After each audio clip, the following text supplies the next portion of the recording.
there. It doesn't matter, Mom. No one's It's gonna in see front it. of the dirty kitchen. It doesn't matter, Mom. Okay.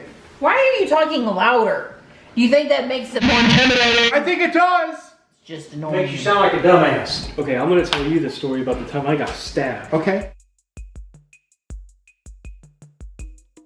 2014, I was 13 years old. There was this guy named Adam.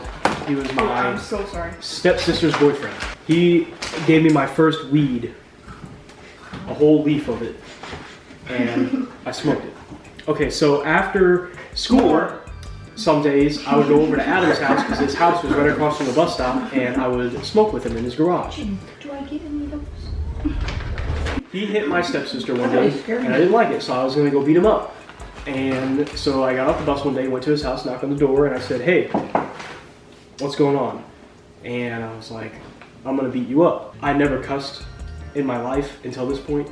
And he's like, "No, you're not. I'm bigger than you. And I'm in high school." I was like, "Well, I don't care. Size doesn't matter." A lot of people said that, never proven to be true. And then he was like, "Okay, beat me up." And I was like, "Well, actually, I'm gonna go home first, and I'm gonna get a gun." Because I thought it was scary. And so he's like, "Okay, I'll be waiting for you." So I went home.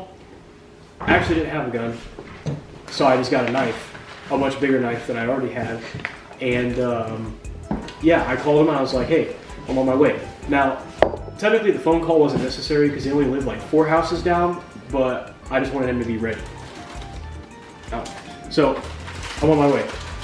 "Okay, I'll be waiting for you." So I get there, knock on the door. "What's up? Let's go out in the yard. Let's tussle." Well, we're out in the front yard. Next thing you know, 4 other guys come out. And I'm like, okay, so that guy has a gun. That guy has a gun. That guy has a baseball bat. And I don't know who that guy is. We're doing the tussle. And I hear the guys talking about shooting. They're like, "I'm going to shoot him." And in my mind, I was like, "Oh shit. They're gonna shoot him. Oh shit, him is me. I'm gonna get shot." I broke free, because I'm a ninja. Started running down the street. Took a sharp left turn, like NASCAR, and went between 2 houses, ran through some thorn bushes, didn't know they were thorn bushes, got cut up pretty bad, got out of the corn bushes, the thorn bushes. I see this big, brolic black dude with a gun, and he's like, and I'm like, that way, next thing you know, bang, bang, bang, they're shooting at me. Over there, bang, bang, bang, he's shooting at me too. Ow. The 2 guys that did have the gun, they're accounted for. Adam, the other guy who I didn't know who he was, unaccounted for. I'm like, crap, where are those guys at? Well, sneak attack, dude comes out from nowhere, sneak attack, knife, stab, right there. And I'm like, I'm on the ground. Those guys ran away because they're like, "I stabbed him. We gotta get out of here."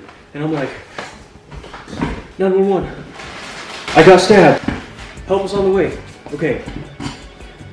Whew, whew, whew. Ambulance shows up.